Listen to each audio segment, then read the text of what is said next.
साथियों, आज राजस्थान में जो घटनाक्रम हुआ वो आप सब ने देखा और आप सब इस बात को जानते हो कि राजस्थान में आज से 29 दिन के बाद चुनाव है विधानसभा के। विधानसभा का चुनाव घोषित हो चुका है। आचार संहिता राजस्थान में और अन्य राज्यों में लग चुकी है और आज ही के दिन भारत सरकार की जो एजेंसीज़ हैं उन्होंने जो कार्रवाई करी है जयपुर में और अन्य शहरों के अंदर, उन कार्रवाइयों की जो टाइमिंग है, जो उद्देश्य है और जो इंटेंट है वो पूर्ण रूप से संदिग्ध है।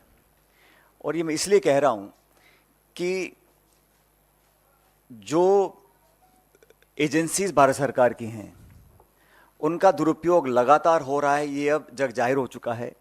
लेकिन चुनाव संध्या से ठीक पूर्व, ठीक इलेक्शन से पहले जिस प्रकार से एजेंसीज को राजस्थान में छोड़ा गया है, कांग्रेस पार्टी के नेताओं को भयभीत करने के लिए, आतंकित करने के लिए, देश और प्रदेश इस बात को बहुत गंभीरता से देख रहे हैं। कांग्रेस पार्टी करप्शन के खिलाफ है, भ्रष्टाचार के खिलाफ है। अगर कोई भी निष्पक्ष जांच होती है और कोई सबूत प्रमाण के साथ संदिग्ध पाया जाता है, उस पर कार्रवाई हो, इसके पक्ष में हम लोग हैं। लेकिन इलेक्शन में अपनी हार देखते हुए अगर भारत सरकार इस बात को समझ गई है कि वहाँ बीजेपी चुनाव हार रही है और फिर नेताओं को स्पेसिफिकली टारगेट कर बिना सबूत और तथ्य के कांग्रेस पार्टी के अध्यक्ष को जिस प्रकार से उनके अगर रेड डाली गई, उनको कोई समन नहीं, कोई बुलावा नहीं, कोई सबूत नहीं, और इस प्रकार की जो रेड डाली गई है वो सिर्फ एक संकेत देने के लिए दी गई है, मैसेज देने के लिए दी गई है कि अगर हम पॉलिटिकली कमज़ोर पड़ेंगे तो हमारा साथ देने के लिए नाना प्रकार की जो एजेंसीज भारत सरकार की हैं, चाहे वो सीबीआई है, ईडी है, इनकम टैक्स है, उनका हम दुरुपयोग करेंगे और लोगों के अंदर एक तरह का भय पैदा करने की हम कोशिश करेंगे। इसका कांग्रेस पार्टी पूरी तरह से विरोध करती है और मैं समझता हूं कि लोकतंत्र में पॉलिटिकल पार्टीज़ को अपने विजन, अपने मैनिफेस्टो, अपनी विचारधारा, अपने नेताओं की दम के ऊपर चुनाव लड़ना चाहिए। भारतीय जनता पार्टी सभी 5 राज्यों में फिलहाल पीछे चल रही है और मैं ऐसा मानता हूं कि जो आज की कार्रवाई है वो इस बात का स्पष्ट संकेत है।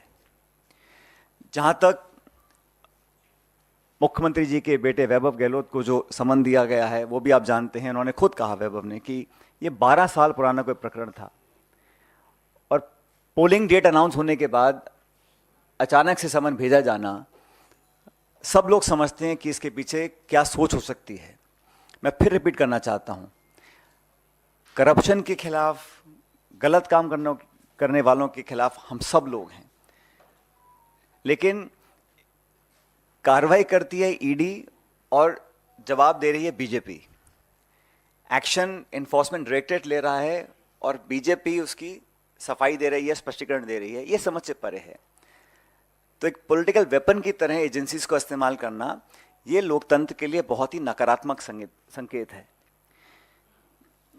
हम सबको प्रेरणा लेनी चाहिए, मैं समझता हूं, राहुल गांधी जी से। उनके ऊपर भी नाना प्रकार के केस थोपे गए, ईडी ने कई बार उनको बुलाया, हर बार वो पेश हुए, अपनी बात को रखा। इसलिए कांग्रेस के नेताओं, कार्यकर्ताओं को डरने की कोई ज़रूरत नहीं है। हम लोग ये चुनाव मजबूती से लड़ेंगे और चुनाव जीतेंगे।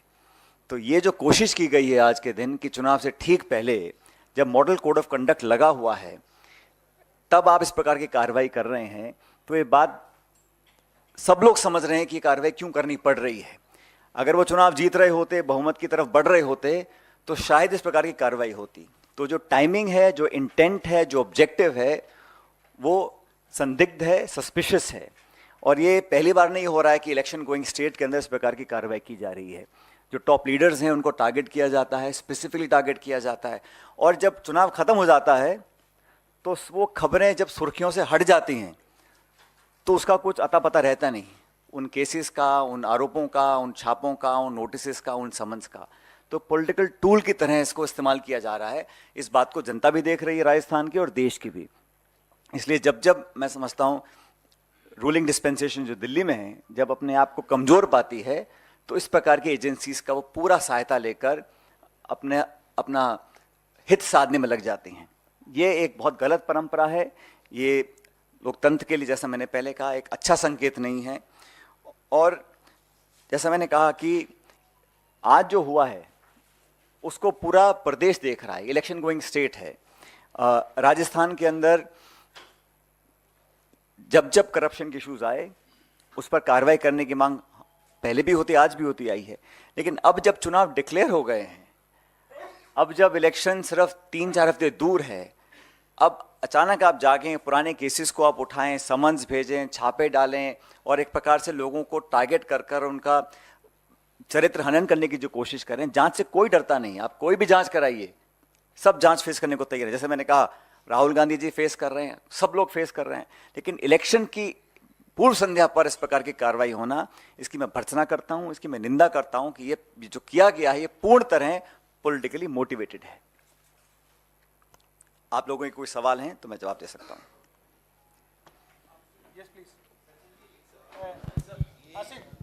पेपर लीक मामले ईडी ये कार्रवाई कर, और जहां तक याद है मुझे, पेपर लीक मामले में राजस्थान के छात्रों के भविष्य के साथ खिलवाड़ हुआ है। इस बात को लेकर आपने लंबे समय तक एक प्रोटेस्ट आंदोलन, इस पूरे मामले को और इस पूरे मुद्दे को उठाया। आज ईडी इसी मामले को आधार बना के कार्रवाई कर रही है, क्या कहना चाहेंगे आप? ईडी का कोई स्टेटमेंट आया है? ईडी ने स्पष्ट किया है कि वो किस लिए कार्रवाई कर रही है, किसके ऊपर कार्रवाई कर रही है, क्या टाइमिंग उसकी है, क्या ऑब्जेक्टिव उनका है। ये खबरें फैलाई जाती हैं कि फला मुद्दे को लेकर कार्रवाई करेगी। मुझे तो अभी तक मैंने कोई ऑफिशियल स्टेटमेंट उस एजेंसी का देखा नहीं, पहली बात। दूसरी बात, पेपर लीक के खिलाफ पहले भी मैं था, हम सब लोग थे, आज भी और हमेशा रहेंगे। पेपर लीक अगर होता है तो लाखों नौजवानों के भविष्य पर अंधकार का काला साया आता है, इसको कोई सपोर्ट नहीं कर सकता। लेकिन मुझे खुशी है, जब इस मुद्दे को हमने उठाया था, एआईसीसी ने इसका संज्ञान लिया था और हमारी सरकार ने विधानसभा में एक कानून पारित किया जहां पेपर लीक में अगर कोई पकड़ा जाएगा उस पर उम्र कैद का प्रावधान देश में कहीं नहीं है। हम लोगों ने जब बात को उठाया तो एक लाइफ इम्प्रिजनमेंट का प्रावधान विधानसभा में पारित करवाया है। तो हम गंभीर हैं कि पेपर लीक जैसे इशू पर हम कार्रवाई करवाएंगे। लेकिन अभी तक जो कार्रवाई हुई है ये सिर्फ कांग्रेस अध्यक्ष हो या कोई मुख्यमंत्री हो या कोई बड़ा नेता हो उस पर की जा रही है। ये पेपर लीक से कोई लेना मुझे लगता नहीं है, वो तो एक खबर चल रही है। जैसा मैंने कहा, एक्शन ईडी लेता है और जवाब बीजेपी देती है। मुझे तो कोई ऑफिशियल स्टेटमेंट ईडी का अब तक देखा नहीं मैंने, या उन्होंने कुछ कहा हो, स्पष्टीकरण दिया हो। अब आप किसी के घर छापा डाल दें, विजुअल्स दिखा दें, मीडिया में बातें फैला दें, तो वो तो कहीं ना कहीं मोटिवेटेड है और सब सिंक्रोनाइज्ड है इलेक्शन डेट को देखते हुए। Sir, the BJP at a press conference has said that Congress leaders are trying to politicize the ED action, which is aimed at corruption, rooting out corruption from Rajasthan. So, how do you respond to this criticism? I think one who is politicizing the entire country's institutions is the ruling dispensation. It is the Bharatiya Janata Party that has made a habit of using the government agencies, investigating agencies, central agencies as a weapon and a tool to target, harass and intimidate the leaders of the opposition party. Now when they feel that they can't win elections through the mandate of the people of the state or the area, then they engage these agencies. Now it surprises me that when the election is 29 days away, agencies are now raiding people, giving summons, raking up old cases. Like I said, the Chief Minister's son has also clarified that the case that they're mentioning, some Mauritius company, whatever. So that institution will reply. But 12-year-old case to be brought up at the eve of the elections is a very telling example of how the government of India is operating. And certainly they are fearful of the fact that they may not win mandate again as they hope to. So in all the 5 states, Congress is doing exceedingly well. And I'm happy to report that all these intimidating tactics will not work. And I keep saying we must take inspiration from Mr. Rahul Gandhi, who has faced all these challenges. So there's nothing for the Congress leaders to fear or to feel intimidated, because this is it's a storybook play out, that elections will be announced when you feel that you're weak politically, you try and intimidate leaders of the Congress and others, and that is exactly what has happened. So in fact, it is an open secret now, and I think anybody who knows Indian politics understands that this is being done purely because elections are now around the corner, and the BJP is significantly weaker than it thought it is, and the reality is hit hard, and that is why such actions are being taken. Sir मेरा सवाल ये है कि आज गजेंद्र सिंह शेखावत ने press conference की, उन्होंने कहा कि लगातार गहलोत सरकार और आपकी सरकार जो है वो करप्शन का मामला उठाती आई है। जब आज उन्हीं पे जांच हो रही है तो आपकी सरकार डरी हुई है, आपके मंत्री डरे हुए हैं, इसीलिए आप इस तरह का विरोध कर रहे हैं। तो आपकी क्या प्रतिक्रिया भारत है? सरकार 5 साल से सो रही थी। भारत सरकार को 4 साल 11 महीने तक कभी संज्ञान में नहीं लिया, कभी उनको याद नहीं आई, कभी कार्रवाई की सोची नहीं। जब चुनाव घोषित हो गए, आचार संहिता लागू हो गई है, चुनाव मतदान की तारीख सामने आ गई है, तब जाके आप कह रहे हैं हम एक्शन ले रहे हैं। बिना प्रमाण के लोगों को आतंकित करना, ये तो एक तरह का जंगल राज हो जाएगा ना। आप सबूत नहीं है, प्रमाण नहीं है, आप लोगों के घरों पर छापा डालेंगे, उनको डराने धमकाने की कोशिश करेंगे इस आड़ में कि हम करप्शन के खिलाफ कार्रवाई कर रहे हैं। ये शुद्ध रूप से राजनीति से प्रेरित है। ये देश भी देख रहा है, जनता भी देख रही है, मैं उम्मीद करता हूं आप लोग भी देख रहे होंगे। सचिन जी, इधर से ब्रह्म प्रकाश जी न्यूज़ से मेरा सवाल है कि कुछ दिन पहले अशोक गहलोत जी भी यहाँ आए थे, प्रेस कॉन्फ्रेंस की थी, तो उन्होंने एक बात कही थी कि हालांकि टिकट डिस्ट्रीब्यूशन को उन्होंने कहा कि सब कुछ ऑल इज वेल है, लेकिन आप क्या मानते हैं जिस तरह से उन्होंने कहा कि कांग्रेस में जो उम्मीदवार बनता है मुख्यमंत्री का, वो मुख्यमंत्री कभी नहीं बन पाता है, और मैं मुख्यमंत्री की कुर्सी छोड़ना चाहता हूं लेकिन ये कुर्सी मुझे नहीं छोड़ रही, शायद छोड़ेगी भी नहीं। आपकी प्रतिक्रिया? इस पे प्रतिक्रिया देने वाली बात क्या है? उन्होंने जो बोला वो उनके बहुत दशकों का अनुभव है, अनुभव के आधार पे बोला होगा। और मैं तो समझता हूं कि हम सबका अभी सामूहिक ध्येय यही है कि हम एकजुटता से चुनाव लड़ें, कांग्रेस पार्टी चुनाव जीते, और जीतने के बाद जो हमारे विधायक जीत कर आएंगे उनकी राय के साथ एआईसीसी की जो लीडरशिप है वो चर्चा करेंगे, और जो भी निर्णय लिया जाएगा वो सबको स्वीकार होगा। और ये बात मैं राजस्थान की नहीं बोल रहा हूँ, ये तमाम प्रदेशों में ऐतिहासिक रूप से कांग्रेस पार्टी की यही परिपाटी रही है कांग्रेस की, और एक कन्वेंशन रहा है कि चुनाव बहुमत प्राप्त करने के पश्चात सभी विधायक बैठते हैं। विधायक दल का नेता चुनने का जो काम है वो एक प्रक्रिया के तहत होता है, और आला कमान और नेता जो हमारे विधानसभा के जीत के आते हैं वो तय करते हैं कि कौन नेतृत्व करेगा। तो उन्होंने जो बोला बिल्कुल ठीक बोला। सर सचिन जी, आप नई बात बता रहे हैं, मतलब कि ऐसा लग रहा था कि मैं इधर हूँ, ऐसा लग रहा था कि कांग्रेस पार्टी ये मान के चल रही है कि अगर सत्ता में आएगी तो अशोक गहलोत ही सीएम बनेंगे। तो ये क्या चेंज ऑफ टैक्टिक है या भविष्य के और मैं कंप्लीट कर लेती हूँ सवाल। हाँ, और दूसरा कि आप अशोक गहलोत साहब के लिए बैटिंग कर रहे हैं यहाँ पे, तो क्या आज राजस्थान सरकार और गहलोत को पायलट की जरूरत आन पड़ी है? क्योंकि उन्होंने ऑलरेडी प्रेस कॉन्फ्रेंस कर चुके हैं। वो बात किसी एक व्यक्ति की नहीं है, बात मेरी या किसी नेता की नहीं है, बात संस्था की है, बात लोकतंत्र की है, बात इंस्टीट्यूशंस की है। और जिस प्रकार का अब एक नॉर्मल बन गया है कि इस प्रकार की कार्रवाई होगी, 2-4 लोग चिल्लाएंगे, चीखेंगे और फिर उसको भूल जाएंगे, ये मैं समझता हूँ लॉन्ग टर्म के लिए, डेमोक्रेसी के लिए, हमारे जो इंस्टीट्यूशंस हैं उसके लिए सही नहीं है। मैं ये एक दल, एक नेता, एक घटनाक्रम के बारे में नहीं बोल रहा हूँ, मैं जनरली बताना चाहता हूँ कि ये परिपाटी अभी पड़ी है पिछले 5-7 सालों में, ऐसे पहले नहीं था। ऐसा नहीं था कि संस्था पहले नहीं थी, ऐसा नहीं था कि पूर्ण बहुमत की सरकार पहले नहीं थी, लेकिन एक कार्रवाई जिस प्रकार हो रही है ये पहली बार हो रही है, और इसका संज्ञान हम सब लोगों को लेना पड़ेगा। जहाँ तक आपने पहला सवाल पूछा, भविष्य के गर्भ में क्या है ये किसी को पता नहीं है, तो हम सब लोग तो अभी वर्तमान में काम कर रहे हैं। हाँ, भूतकाल से, इतिहास से, सब अनुभव से सीखते हैं, समझते हैं, संज्ञान में लेते हैं और वर्तमान में कार्रवाई करते हैं, लेकिन भविष्य में क्या होगा ये किसी को पता नहीं। तो हम सबका भी कलेक्टिव ऑब्जेक्टिव ये है कि हम कांग्रेस पार्टी को जिताकर बहुमत लेकर आएं, उसके पश्चात किसको क्या जिम्मेदारी दी जाएगी इसका निर्णय पार्टी करेगी। सब लोग ये पूछना चाह रहे हैं क्योंकि गहलोत साहब ने कहा कि मैं तो छोड़ना चाह रहा हूँ, ये कुर्सी मुझे छोड़ नहीं रही और ना आगे छोड़ेगी।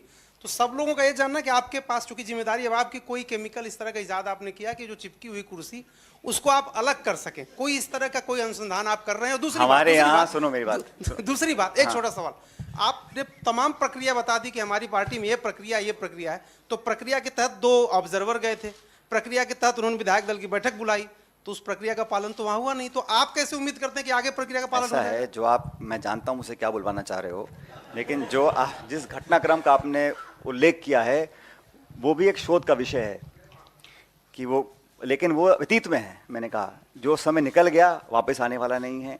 अब हमें आगे की तरफ देखना है। बड़ी चुनौती देश के सामने है। ये 5 राज्यों में अगर कांग्रेस पार्टी जीतती है तो निश्चित रूप से 2024 में इंडिया अलायंस सरकार बनाएगी भारत में। हमारे लिए ये राज्य जीतना बहुत जरूरी है, पार्टी के लिए और देश के लिए, ताकि इस प्रकार की जो घटना आज हुई है ये भविष्य में ना हो। आप जांच करो, इंक्वायरी करो, आप निष्पक्ष कोई भी एजेंसी जांच करेगी, कोई आपत्ति किसी को नहीं। हम स्वागत करते हैं, अगर तथ्यात्मक प्रमाण किसी के पास हैं तो कार्रवाई करें, मैं तो बल्कि स्वागत करूंगा। लेकिन बिना प्रमाण के सिर्फ इलेक्शन से पहले आप लोगों को छापे मार मार के डराने का काम करेंगे तो मैं उससे इत्तेफाक नहीं रखता हूं, बल्कि कोई भी राइट थिंकिंग पर्सन उससे इत्तेफाक नहीं रख सकता है। तो हमारा अभी उद्देश्य है, क्योंकि चुनाव डिक्लेयर हो गए हैं, हमने काफ़ी 76 या 75 विधायकों के नाम डिक्लेयर किए हैं जो हमारे कैंडिडेट्स होंगे, तो हमारा चुनावी मोड में काम चल रहा है। लेकिन बीजेपी कहीं ना कहीं बैकफुट पे है, इसलिए इस प्रकार की कार्रवाई करी है। मैं नहीं समझता हूं कि अगर बीजेपी को लगता है वो चुनाव जीत रहे हैं तो उनको जरूरत पड़ती है इस प्रकार की कार्रवाई करवाने की जो आज करी है। सचिन जी, अशोक गहलोत साहब ने जब प्रेस कॉन्फ्रेंस की थी तो उन्होंने कहा था फॉरगेट एंड फॉरगिव कर दिया है, मैंने माफ कर दिया है और भूल गया हूं।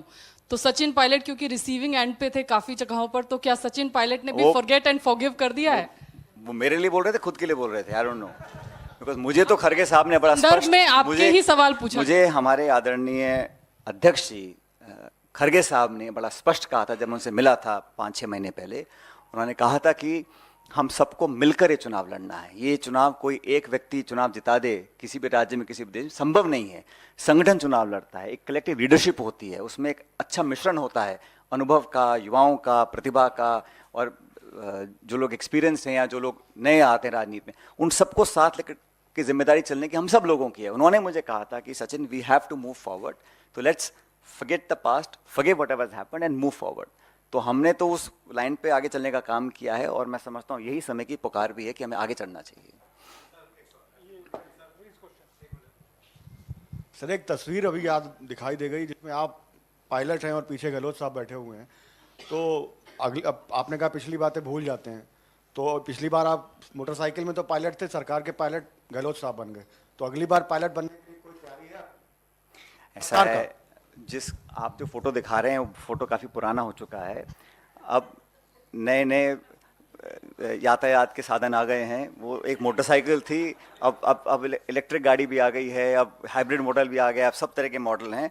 और जैसा मैंने कहा, ये जो चर्चा कुर्सी की होती है ना, कुर्सी से चिपकने की, कुर्सी पाने की, ये चर्चा आज महत्वपूर्ण नहीं है। आज देश एक बहुत नाजुक मोड़ पे खड़ा है और सबको चुनौती है, इसलिए हम सब चुनाव जीतें, बहुमत प्राप्त करें, उसके बाद किसको क्या जिम्मेदारी देनी है इसका पार्टी निर्णय करेगी। और कौन बैठेगा मोटरसाइकिल में, कौन बैठेगा कॉकपिट में, इसका निर्णय पार्टी करेगी।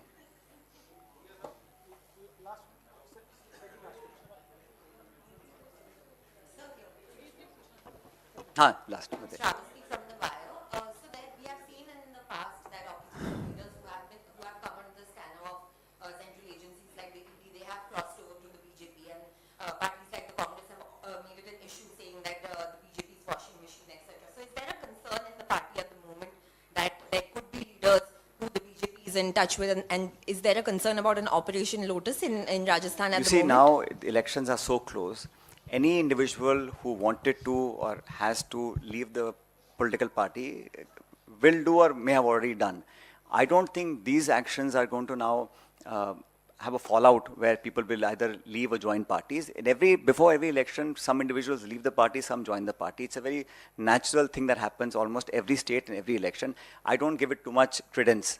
Now, these things may happen. We fight the elections based on our performance of the 5 years and what we intend to do for the 5 years. I have yet to see the BJP saying कि हमारा 5 साल का राजस्थान के लिए ये road map है, ये blueprint है, ये हम काम करेंगे। आप आरोप लगाएं, अपने गिरेबान में झांके नहीं, अपने नेताओं की जांच नहीं करवाएं और सिर्फ कांग्रेस को टारगेट करते रहें without any agenda, without, like I said, without a road map for the state of Rajasthan, how will people believe that? और 5 साल में every bi election the BJP has lost. Even today the amount of chaos that is happening, it is not for me to comment on the BJP's internal politics, but the fact of the matter is that there is a huge unrest among its own cadre. That's for them to deal with. I am just stating that we are fighting this election unitedly. We are fighting the election to win, and we are fighting because we worked on the grassroots, and whatever the Congress party manifesto was, we have tried to achieve most of what we announced we will do in the manifesto, and we will release another, like we announced 2 guarantees just yesterday. Priyanka ji was in Junjunu. We are campaigning very, very aggressively based on people's issues. We are not doing personalized targeting. We are not using unparliamentary languages to attack our opponents. We are fighting on issues, people's issues, and what we've done and what we will do. So I'm very confident that no matter what happens, the Congress party will secure a very, very substantial mandate in the next coming elections. Sachin ji, मेरा सवाल ये था कि राजस्थान में पिछले 10 साल से paper leak की लगातार घटनाएं हो रही है। इसी सरकार में नहीं, पिछली सरकार में भी हुई है। 50 लाख से ज्यादा यूथ प्रभावित हुआ है। उस 50 लाख यूथ को आप क्या संदेश देना चाहेंगे आज, क्योंकि चुनाव है सामने? चुनाव के बाद क्या कोई ऐसा एश्योरेंस देंगे आप?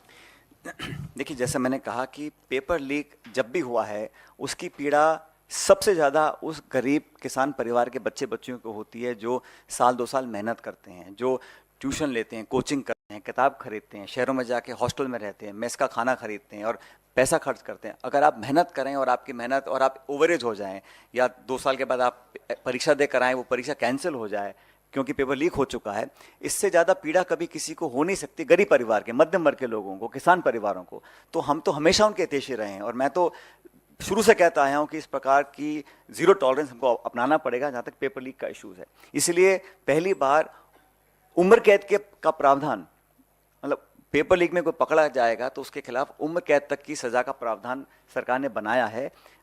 हमने बात उठाई, इसीलिए मुझे लगता है सरकार ने ये कानून पारित किया। जो यंग लोगों के इश्यूज़ हैं उनसे हम अपने आप को जुदा कभी नहीं कर सकते हैं। और विवेक जी, जो नौजवान हैं उसकी बहुत उम्मीद हम लोगों से है, तो हम अपनी राजनीति साधने के लिए उनके भविष्य को हम साइडलाइन कर दें, ये संभव नहीं है। उनको प्रोटेक्ट करने के लिए, उनके भविष्य को सिक्योर करने के लिए जो भी करना पड़ेगा उस काम को हम लोग करेंगे। मैंने तो इतना भी कहा था कि जो हमारा पब्लिक सर्विस कमीशन है उसमें भी उचित रिफॉर्म्स होने चाहिए। किसी कारणवश वो हम लोग नहीं कर पाए, उसका हम सबको खेद है कि अब तो चुनाव आचार संहिता लग चुकी है, तो कभी कभी गलत नियुक्तियाँ हो जाती हैं, जैसा खुद आपने देखा राजस्थान में ऐसा हो चुका है। वो नहीं होना चाहिए था। लेकिन इशू ये है कि हमारा इंटेंट, हमारा पॉलिटिकल जो सोच है वो युवाओं के प्रति है। और राहुल जी हों, खड़गे साहब हों, सोनिया जी हों, प्रियंका जी हों, हर बार हम इस बात को बोलते हैं कि युवाओं की प्रतिभाओं को हम उचित प्लेटफॉर्म दें, उनको एक सुरक्षित भविष्य का निर्माण हम कैसे कर सकते हैं। और पार्टी का जो हमारा अगली गारंटीज आएंगी, जो मैनिफेस्टो आएगा, वो भी युवाओं पर काफ़ी हद तक केंद्रित रहेगा।